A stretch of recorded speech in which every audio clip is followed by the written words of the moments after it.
вечер, Лилия. Здравей. Радост да те видя. Аз... Да. Лили, пусни ти ръчичко за... така. Няма да се притесняваш. Така.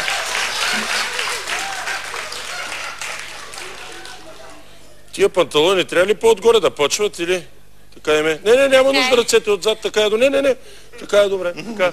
Уважаеми зрители, като гледам за този танц, ще трябва да поставим червени точки. Имаме ли, Стевки, червени точки? Колко точно точки да сложим? Ама задачата е еротични танци. Какво искаш сега? Стевке, аз искам всяка вечер задачата да е еротични танци. Уважаеми зрители, от един мой любим научно-популярен филм Емануела, аз научих следното твърдение. Еротично е не голото, а събличащото се тяло.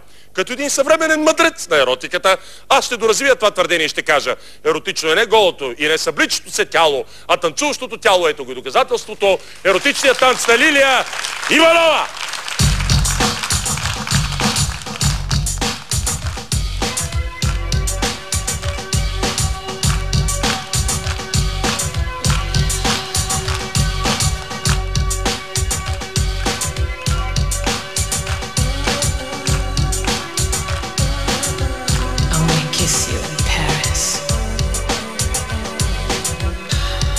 Be your baby.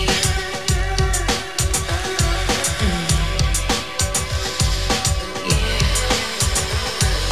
Wanting, needing, waiting for you to justify my love. I'm open and ready for you to justify my love. Justify my love, wanting to justify, waiting to justify my love, praying to justify my love, to justify my love. I'm open to justify my love.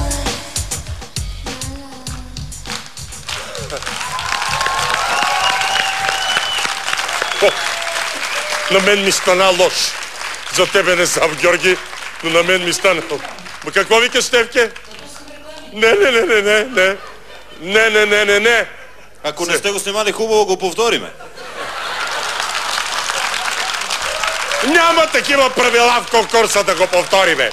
Каквото танцувала... Танцувала. Снимали си го хубаво. Може ли за вашите оценки, уважаема комисия? Разбира се, 30! Много си готина. Весела Коледа!